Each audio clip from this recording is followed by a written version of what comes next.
Hello students, today I am going to show you one of the experiments that you will be performing in annual chemistry practical exam. So that experiment is qualitative analysis of simple inorganic salt. Students, in the exam you will be given one simple inorganic salt and you need to analyze it. Analyzing a simple inorganic salt means you are going to find out or identify what is the acid radical present in that and what is the basic radical present in that.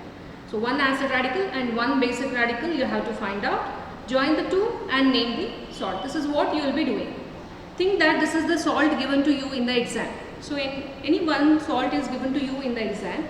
So how exactly you are doing the experiment and finding out what is the given salt.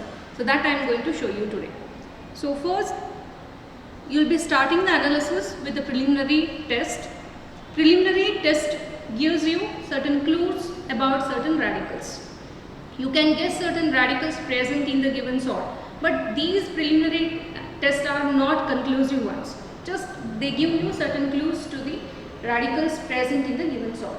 So the preliminary tests that you are doing are, you are identifying the state of the given salt, then color and the solubility. So let us identify these in the from the given salt. So see, this is the given salt. State of the given salt, it can be either crystalline or amorphous. So how do you identify this is crystalline or amorphous? Just by looking at the salt also you can make out it's a crystalline or amorphous. If it is like a common salt or the table salt, it is a crystalline, or it will be having certain shiny appearance, then you can easily make out it's a crystalline. Or if it is like a talcum powder or maida flour, a very smooth powder, then you should take it as a amorphous. State of the given salt is amorphous. So now the given salt is, if you could not make out just by looking at the salt, then just you can take a pinch of salt in between the fingers and rub it and check it out. So if you feel it is like a common salt crystals, then you can state it as, you can take the state as a crystalline, and that you have to note down. Students, as you do the experiment, equally important is the writing part. So as soon you perform that test, you please make a note of it and write systematically. So systematic writing is also very important one. So first you have to note down the state. Now the given salt, the state of the given salt is crystalline.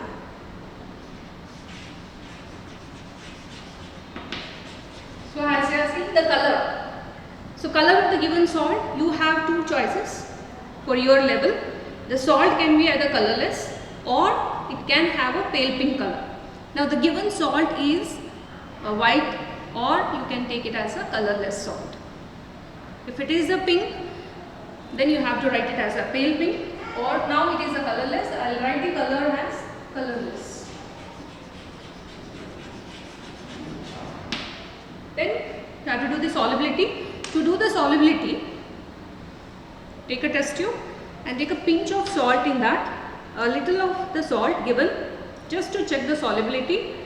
You have to check the solubility first in water, and then if it is insoluble in water, then you have to go for the next solvent, that is dilute HCl. Here.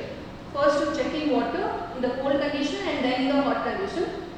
If it is insoluble in both the conditions, then you have to go with the dilute HCl. Then check in the dilute HCl, cold and then hot. So first I am checking with the cold water. So let's check it out. To check the solubility, you take around 2 to 3 ml of water. Add about 2 to 3 ml of water to the salt taken in the test tube. So this much of water is enough, and you have to shake it well. So all the taken salt is completely dissolved in the water. So that shows that the given salt is soluble in cold water. So that you can indicate in the writing part. Here, this tabular column you are drawing and indicating the solubility just by putting a mark here. You have to put a right mark and show that it is soluble in cold water. So other, just you leave. Don't write anything in the other columns. So after doing the solubility test, this completes the preliminary test. Now we are going for the second step in the analysis. The second step in the analysis is Analysis of acid radicals. So acid radical analysis. Once you complete the acid radical analysis, later the third step is analysis of basic radicals. Now we will go with the analysis of acid radicals. So acid radicals are classified into 3 groups, as you already know. The 3 groups of acid radicals based on the reagent you are using in the different groups. First, we will go by group one by one. We will go with the first group, analysis of the first group. The first group, the reagent used is dilute HCl. The reagent in the first group is the dilute HCl. So how to perform the test, that I will show you. Take a test tube, and the radical present in the first group is the carbonate. If first group presence it shows, then you can think of the presence of carbonate radical. Then how to observe? When you do the test, you should be knowing, before doing the test, you should be knowing what are you going to observe when you do the test. So here, if first group radical is present, when you add dilute HCl to the salt, if you get the effervescence, so while adding you have to observe, you get the effervescence or not. If you get effervescence, that shows the presence of carbonate, otherwise the carbonate will be absent. So that test will do. Take a pinch of salt. Take a very little salt for every test, as it is semi-micro qualitative analysis. It is said that around 0.05 gram of the substance should be used for the test in semi-micro qualitative analysis. So to this dilute HCl we are adding, dilute HCl, just few drops you have to add. While adding only you have to observe inside the test tube whether you get the effervescence or not.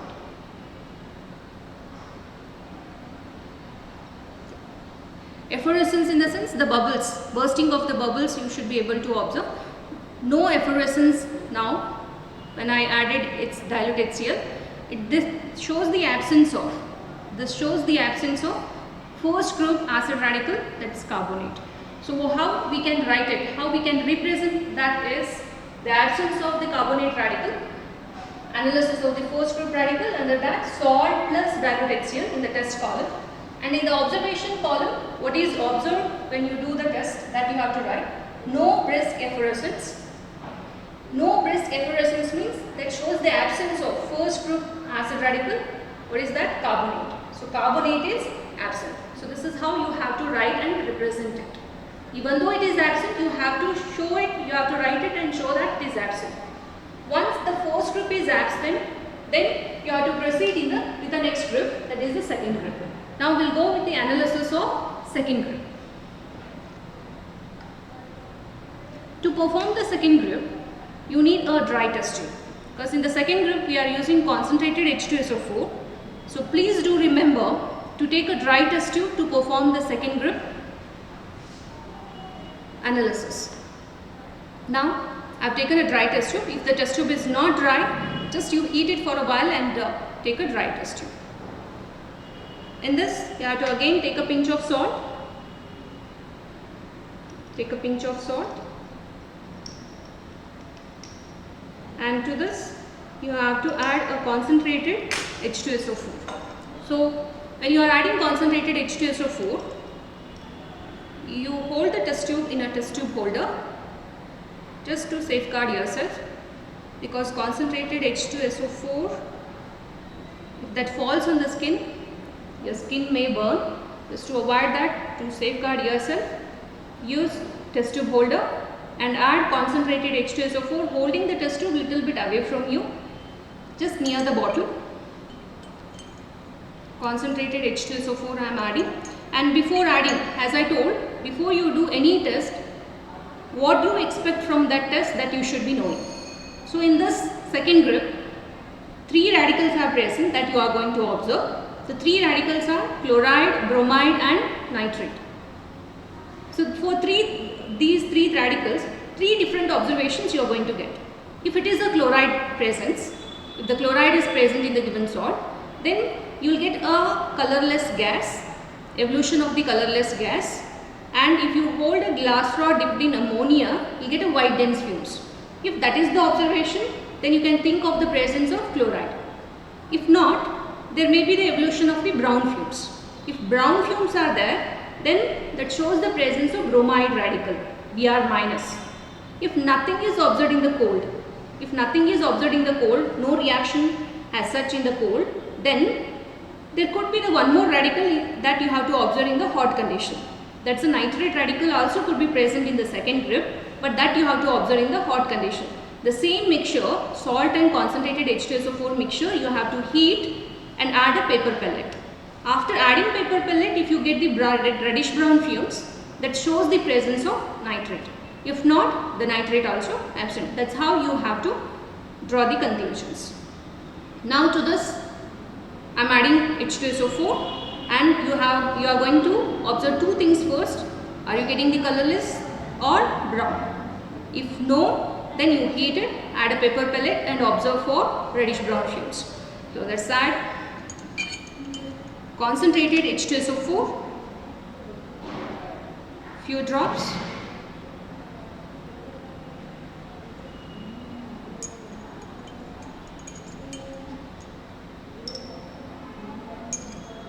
So added concentrated H2SO4, no reaction. As such, there is no reaction in the test tube when added concentrated H2SO4. No evolution of colorless gas or no evolution of brown fumes. That shows the absence of chloride as well as bromide. So chloride and bromide radicals are absent in the given salt. This is what the conclusion. Now after performing the second group test in the cold condition. Now what I have to do? I have to observe for the nitrate. To observe for the nitrate, to the same test tube, you have to heat it and add a paper pellet. Just I am going to heat this and take a small piece of paper, make a ball of that small piece of paper and just you can add it. After adding a paper ball, if you get the reddish brown fumes, so don't observe what happens inside the solution. Just you observe above the solution what color you are getting. So there is no brown fumes above the solution. So this turns black just due to the charring of that paper. Don't think that it's a brown. No. Above the solution, what the color you get, that you have to observe. If you get the brown here, then that shows the presence of nitrate. Otherwise the nitrate is absent. So there is no reddish brown fumes after heating also and adding the paper pellet. So nitrate is also absent. So second group, all the three radicals, chloride, bromide and nitrate, all the three radicals are absent. So let's see how to write this.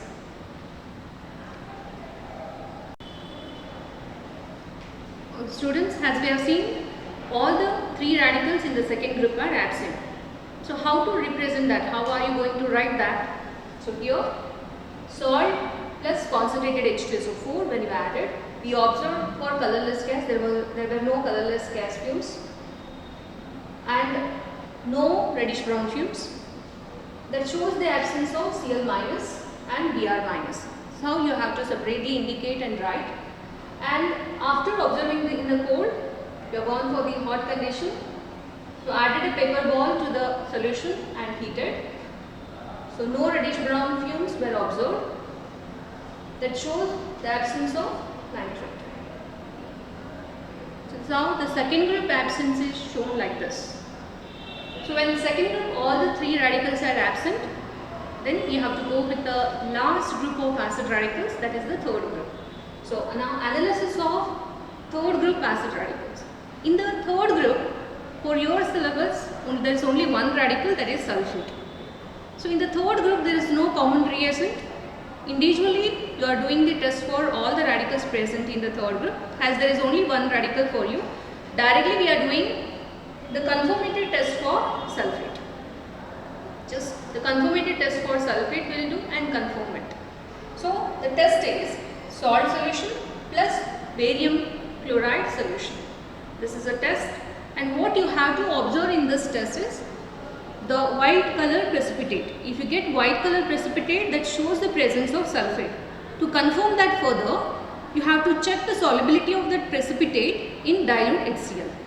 Let's do that test. First we have to prepare a salt solution. To prepare a salt solution, a pinch of salt and add water to this. As it is water soluble, you can prepare a solution in water.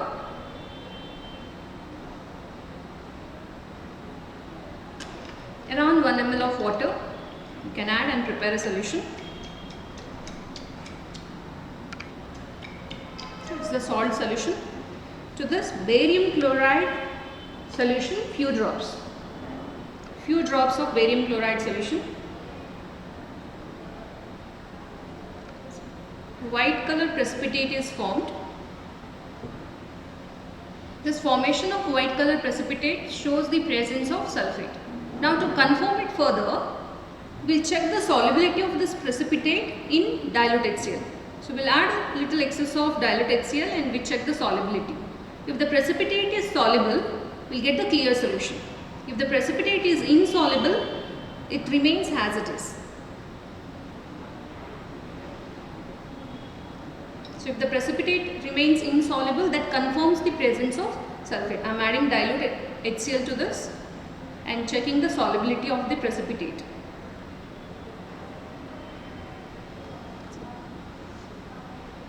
The precipitate remains as it is not dissolved in dilute HCl.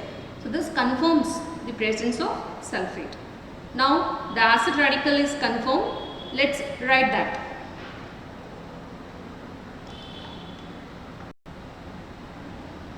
Okay students, as sulfate is confirmed, the way you represent that, way you write that is this: salt solution plus barium chloride solution. When you add it, got thick white precipitate.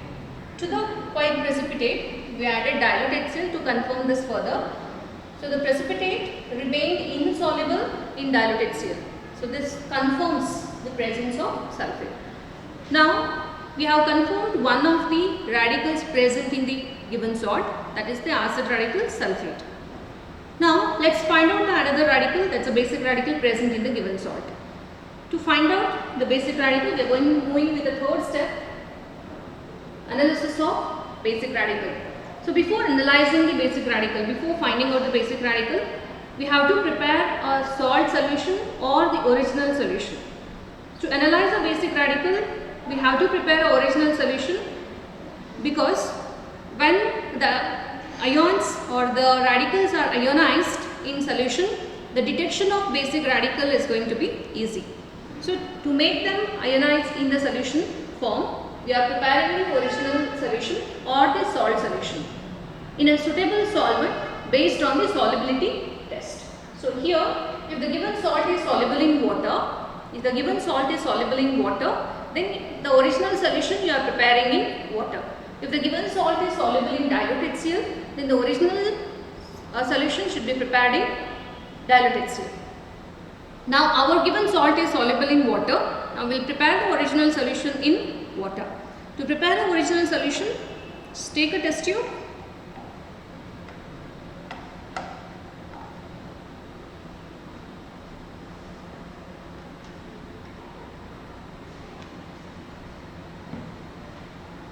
And take a little excess of the salt than usually you take for a test.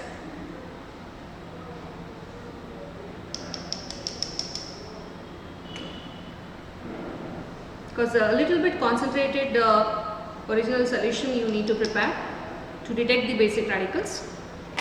So this much of the salt I have taken. The original solution is prepared in water. Add around half test tube of water and stir well to get the uniform solution.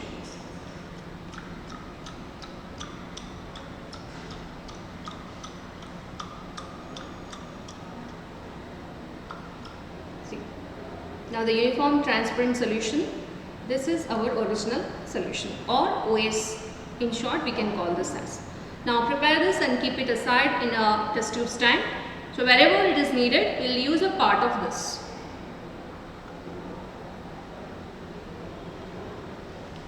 Now, as you know, as acid radicals are divided into 3 groups for our convenience, the basic radicals are divided into 7 groups from 0 to 6. 0 to 6.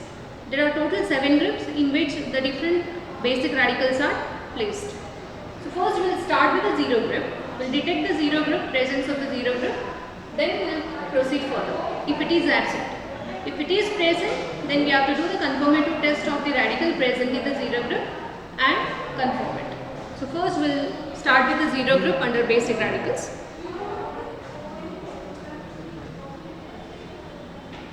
So the zero group test is, to perform a zero group, the salt is taken and that is reacted with NaOH. Salt. Here salt is taken, not the salt solution, it is a salt, and react that with sodium hydroxide solution, dilute sodium hydroxide solution. So dilute sodium hydroxide solution I am adding.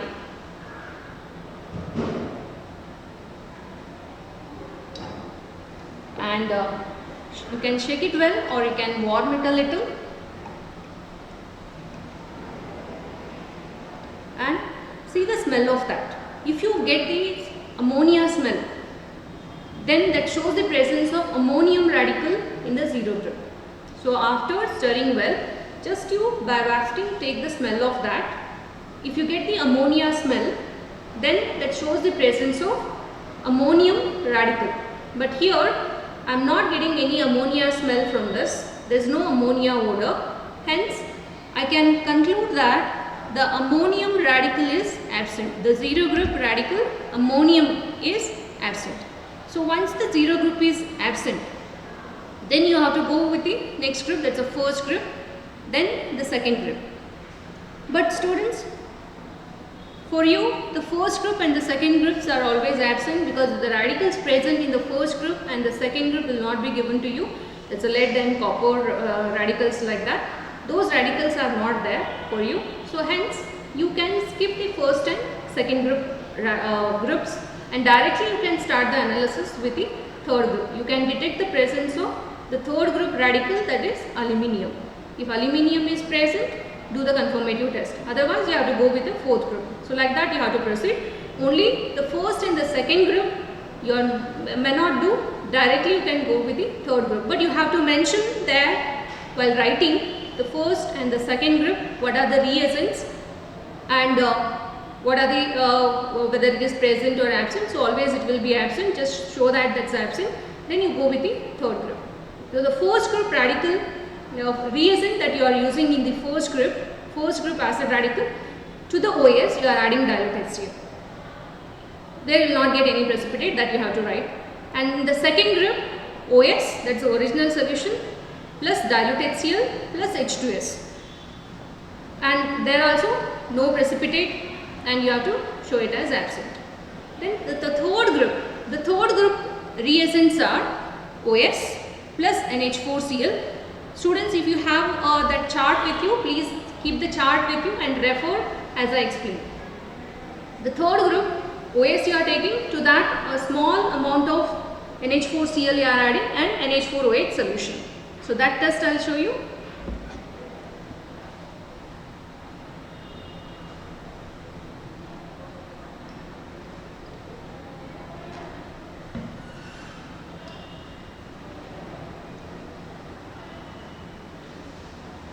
So OS, this is the original solution that we have prepared. So I am taking the OS, few drops of that OS prepared, and to this ammonium chloride, this is the third group I am doing. Ammonium chloride, pinch of ammonium chloride solid, mix it well.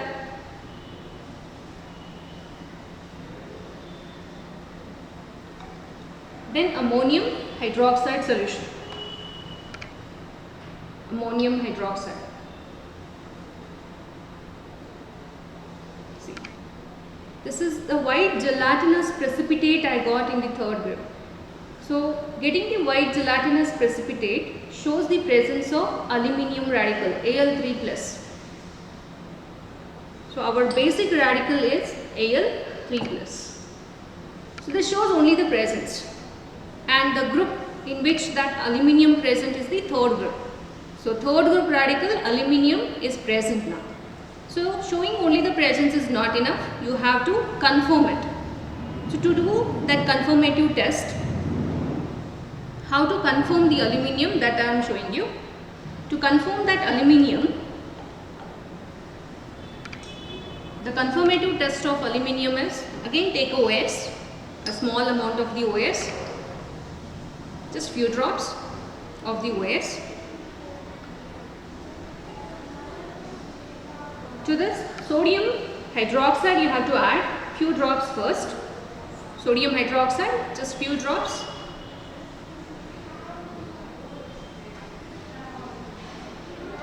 See, precipitate appears, gel-like precipitate, gelatinous precipitate appears when you add only few drops, and when you add excess of it, excess of the same solution, sodium hydroxide excess, then precipitate disappears. See, the precipitate disappear and it reappears when ammonium chloride solid is added to this. Just I'll add ammonium chloride solid, a pinch, and shake it well. That white gelatinous precipitate reappears. So this is the gelatinous precipitate reappear. So this confirms the presence of aluminium radical. So our given salt contains the basic radical, that's aluminium. Al3 plus is the basic radical present in the given salt. So acid radical is sulfate and the basic radical is aluminium present. Let's see how to write the analysis of basic radicals. Students, to represent the confirmed basic radical, so this is how we are writing it. First, write the preparation of original solution, that how we are preparing, whether salt plus dilute HCl or salt plus water, whatever it is. Now it is salt plus water, so we have to write salt plus water. So analyze the zero group, it was absent, so show the absence of the zero group. And the first and the second group directly we are showing as absent. And the third group, when we performed, we got the white gelatinous precipitate that showed the presence of aluminium radical. So after that we performed confirmative test. This is how you are writing it, confirmative test separately after identifying the radical. So aluminium is identified. So further it is confirmed by doing the confirmatory test. So S plus dilute HCl, 2 drops we added, got the white gelatinous precipitate that was soluble in excess of NaOH. Then further, after getting the clear solution, to the clear solution added solid ammonium chloride and precipitate reappeared. This confirmed the presence of aluminium. So after confirming, the last part is writing the report. So to write the report, show separately what is the acid radical and what is the basic radical present first, and in which group the radicals are present. Later you write the salt. So here in this given salt, the acid radical present is sulfate, SO4 2 minus. The name of that you write, sulfate, and in which group that sulfate radical is present, the acid group, radical group, that's the third group. And the basic radical, what we got now is aluminium 3 plus. So I have to write that aluminium 3 plus. So aluminium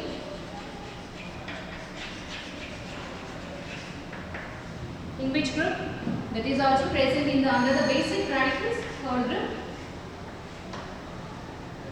So indicate the groups. Now you have to write the salt. So first, while writing the salt, indicate the basic radical first and then the acid radical by crossing the valencies. So Al2, SO4 thrice. So Al2, because the valency on the sulfate is 2 and valency on the aluminium is 3, that goes to sulfate by crossing the valencies. So the formula is Al2SO4 thrice. So aluminium sulfate is the given salt. So this is how you are going to analyze a given salt and reporting, students. So for this analysis in the practical exam you will be getting 10 mark. Hope you have understood the analysis and you will do it well in the exam. Thank you, students, for watching.